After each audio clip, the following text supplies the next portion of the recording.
Hello there, people. This is Silverleafy9055, and I'm back again with another deck profile. Now, ever since the Link Summoning mechanic has came out, I had to make some adjustments to some of my decks because now, because of the Link format, you can only have one extra deck monster unless you have a Link monster to make you able to summon other extra deck monsters. So I have this fairy deck, aka my Darklord deck. It's not fully updated yet because I only got a couple of the Darklord monsters. But this deck doesn't really need to use an extra deck, so this would be good in the Link format because it's really based off of just getting your Darklord Desire out there and then pretty much crushing your opponent. But other than that, I'm going to show you guys this deck profile. It's not complete yet. I still need to add some cards in here. This is just what I have right now. But other than that, we're going to get into this.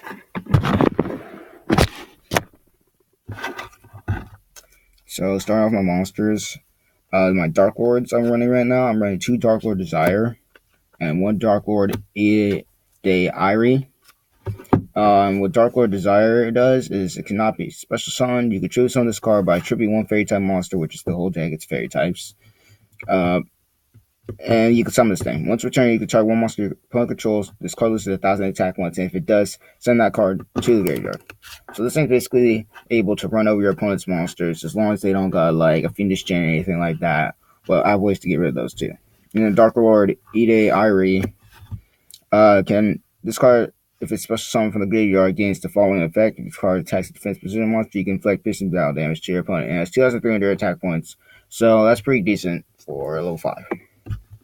Moving on to the non-Dark Lords. I'm running 2 Honest because the whole deck, except for my 3 Dark Lords, is going to be light. So you can use that to your advantage. Then I'm running 2 Herald of the Purple Light. And Herald of Purple Light's ability, when your opponent attacks with a trap card, you can send this card from and one other card for fairy type monster from your hand to the graveyard, negate the activation if you do destroy. So these basically like hand traps right here. Next, I'm running 2 Shining Angel. These are basically be like scapegoats. So when they're destroyed, you can add a fairy type 1 light monster with 1,500 or less attack from your deck in attack position when this thing's destroyed. So you can get your fairy type monsters out faster. Then I'm running 1 Medora. And the only reason I'm running Medora in this deck is because it's a fairy type 1, and 2 against 200 attack for each fairy type monster in your graveyard. And if you got these 2 Herald or Creations out on your graveyard, plus 1 other fairy type monster you send to grid, this thing can really stack up. Then I'm running 1 Archlord Christia, and I can special on this thing. I have 4 fairy type monsters in my graveyard. And then when I do, I can target 1 fairy type monster in my graveyard, and then I get to add that target to my hand. And the other player can special summon monsters. And if this face-up card will be sent from the field to the graveyard, returns to the top of the deck instead. It's a pretty sweet card. Then I'm running 1 Guiding Light. You'll see why I'm running this later on. But its effect, if you guys want to know of it. And when this card is normal summon, you can target 1 level 1 light monster in your graveyard special summon that target, even though I don't really have any level 1 monsters in this deck besides this. And you'll see why in a couple of minutes. Next, I'm running 1 Dermy's Dark Witch. It's a pretty decent fairy type monster. No effect, but it has 1,800 attack points, and I can use it for level 4s. Next, I'm running 1 Dark Valkyria. It's a fairy Gemini, so its effect was when this card is face up on the field, you can place 1 spell counter on it. This card gains 300 attack for each spell counter on it. You can remove a spell card on it, destroy 1 monster. It's pretty good. Then I want 1 Sigale. You already know this effect. Flip card, gets draw, so draw power is always nice. Next, I'm running 1 Mech. Meton the Time Lord. So yes, I'm running 1 of these in this deck. It's more of a stall factor than anything else. I can get my stuff set up. I don't actually have a deck based around this like the 5Ds guys did. But in case you guys didn't know its ability, which I doubt you wouldn't know because you saw if you've seen some 5Ds, then you know that Zone used this. But if you have no monsters, you can normally summon this card without tripping. It cannot be destroyed by battle or card effects, and you take no battle damage for attacks involving this attack position card. And at the end of the battle phase, if this card is attacked, then you can turn as many monsters on the field to the hand as possible other than this card. If you do, inflict 300 damage to your opponent for each card return. And then you stand by face, you shuffle this card into the deck.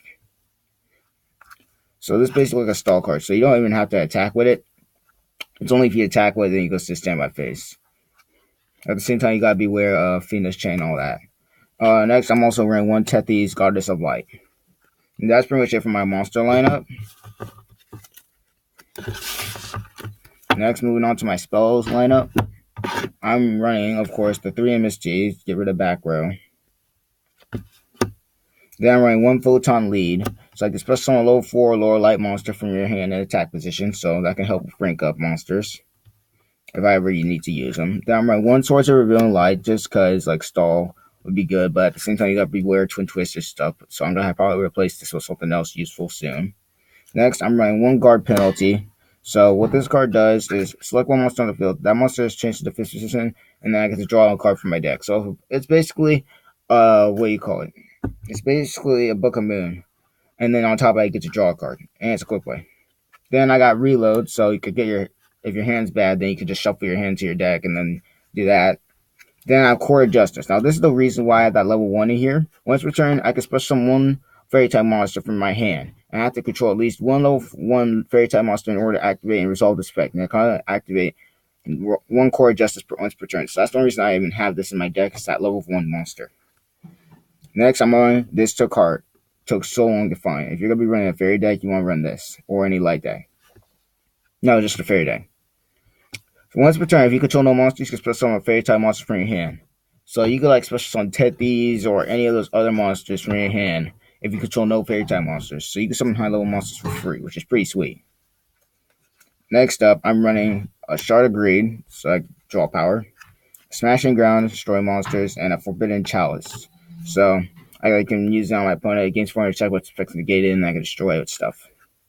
And that's pretty much it for my spell lineup. Next, I'm running for my traps 2 7 Tools of the Bandit, so I can negate trap cards, 1 Walkaboo, so negate damage, and my monsters won't be destroyed, 1 Pinpoint Guard, so I can bring back monsters from my graveyard and they won't be destroyed by card effects or by battle, 1 Miraculous Descent, so I select one of my fairy type monsters I remove from play and special summon it. And if this card is removed from the field, destroy that monster. And when monsters destroy, remove this card. So it's basically the Call of Hunted, but for banished monsters, which we all know people are running the dark trap holes and all that other stuff. Then I'm running 1 Neretic. I can't actually spell Bushman, or forgot what. I can't spell that, but target 1 face monster you control and 1 face monster you opponent control. So the attack of the first target becomes equal to the attack of the second target until the end of the turn. So what you could do is, like, if you have a really weak monster out, like let's say your Jimmy's Dark Witch is out, and they have like this really overpowered monster, and you have this. So when they attack, then you activate this card, and then it KOs both monsters unless they do something else. So it's pretty sweet. So you can get rid of one of the powerful monsters right off the bat, and without having to worry about really losing anything critical. Then I'm running 1 Luminize because most of my deck is light, of course. 1 Defense Draw, so more draw power, and I take no battle damage. A Magic Cylinder, so I can reflect damage at the opponent, and a Sakaru Armor. I'm eventually going to be putting Mirror Forces and stuff in this deck, but this is just what I have right now. So that's pretty much it for my traps.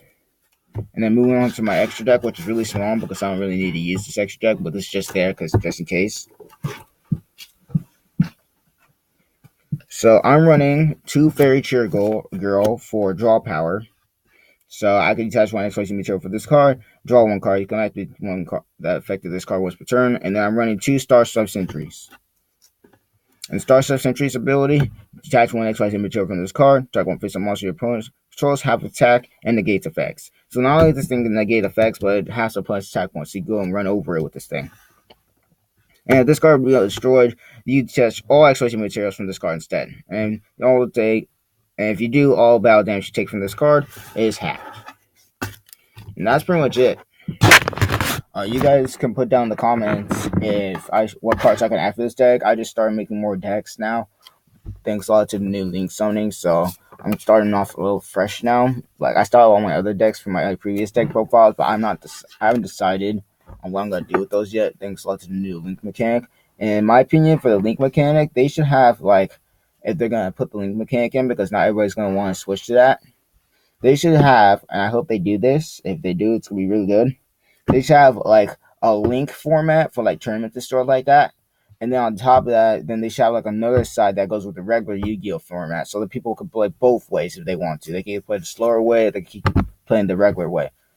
But that's just my opinion. I hope they do that. That'll make a lot of Yu-Gi-Oh players want to actually play, because I've heard a lot of Yu-Gi-Oh players stop playing because of the link mechanic, because it actually nerfs a lot of the decks. But that's what I just heard. But other than that,